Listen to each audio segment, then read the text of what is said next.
तो 2002 से लेकर के 2013 तक 10 साल 11 साल एमकेएम बराह रास्त हुकूमत में रही है। तो ये जो 18 साल का ताना पीपल्स पार्टी को देते हैं, बिल्कुल दें, अपना रोल तो बताएं।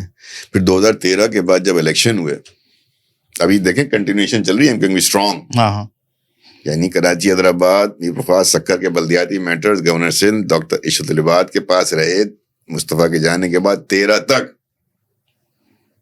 फिर 13 के इलेक्शन के बाद जब असेंबली बनती है तब भी पीपल्स पार्टी को जरूरत नहीं होती है एमकेएम की, लेकिन फिर भी कोalition होता है जो कि 2015 तक चलता है। सगीर भाई और रऊफ सिद्दीकी दो मिनिस्टर इंक्लूड होते हैं सिंध गवर्नमेंट में। फिर 2015 में जाकर किसी बात पे इनका इख्तलाफ होता है तो ये दोनों रिजाइन करते हैं और अपोजिशन बैठते हैं। तो 2002 से लेकर के 2015 तक 13 साल हम मुसलसल इक़्तिदार में रहे। और 2015 के बाद लोकल गवर्नमेंट इलेक्शन होते हैं, आपका मेयर बन जाता है वसीम अख्तर। कराची ना आपके पास, मुझे बताएं गैप किधर है?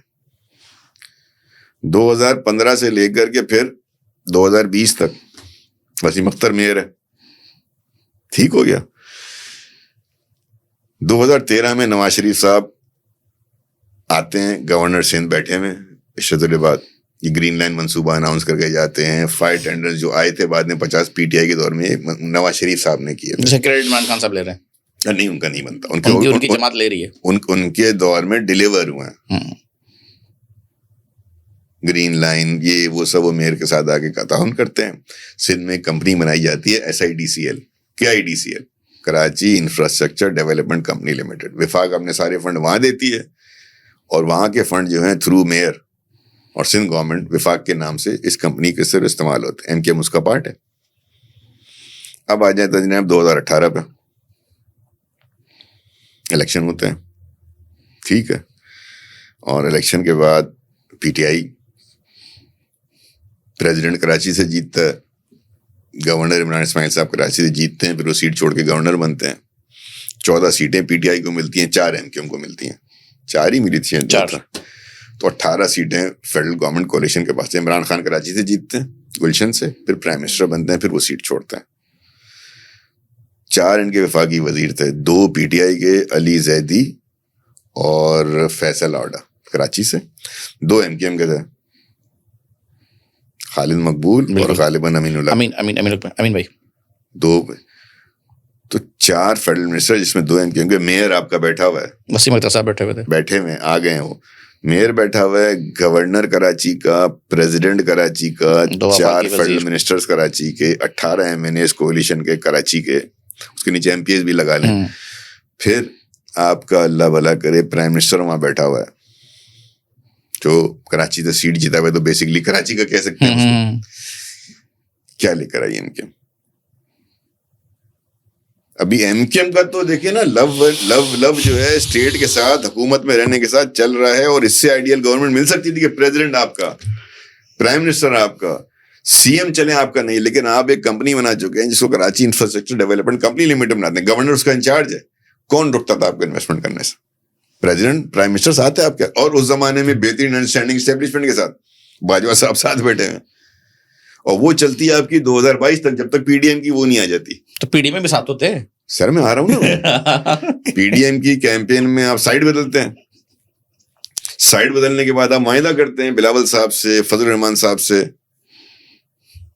और जब अगली गवर्नमेंट है, पीडीएम की गवर्नमेंट बनती है, उसमें फिर 2 आदमी बैठे हैं आपके, और गवर्नर आपका आ जाता है।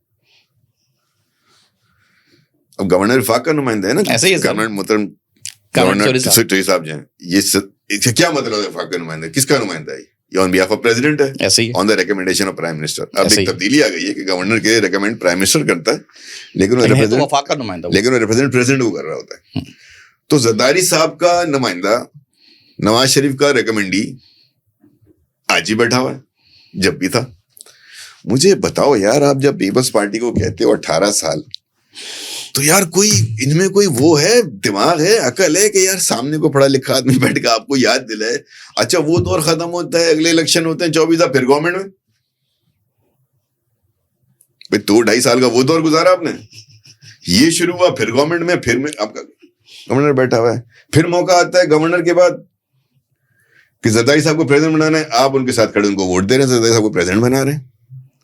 और कन्वीनियंटली शहर में, अल्लाह माफ करे, ये सारी बातें मैंने क्यों की कि चलो ये सियासत कर रहे थे ना, ठीक है, मेरे खुदा के वास्ते यार, जैसे ही एक सानिया हुआ शहर में जो अलनाक है, जिसमें कि लोग अपनी जानों से गए, ये कन्वीनियंटली आपको ये सब कुछ याद आ गया, तो शर्म की बात है यार।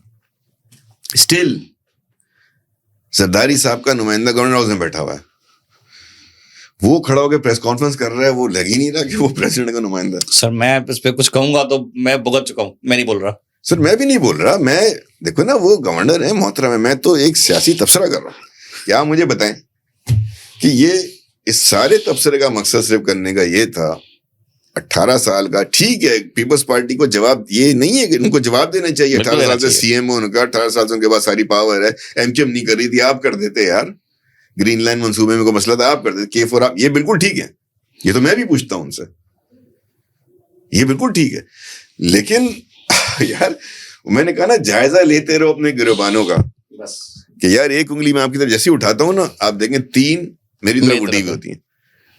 आपने क्या अपने किसी चीज का कोई जवाब देनी है? आप तो ये कह रहे हैं, आपकी बात से तो ये लगता है कि जब वो आखिरी हुकूमत खत्म हुई थी ना मुशर्रफ साहब की, उसके बाद से आपको सच्चा प्यार ही नहीं मिला।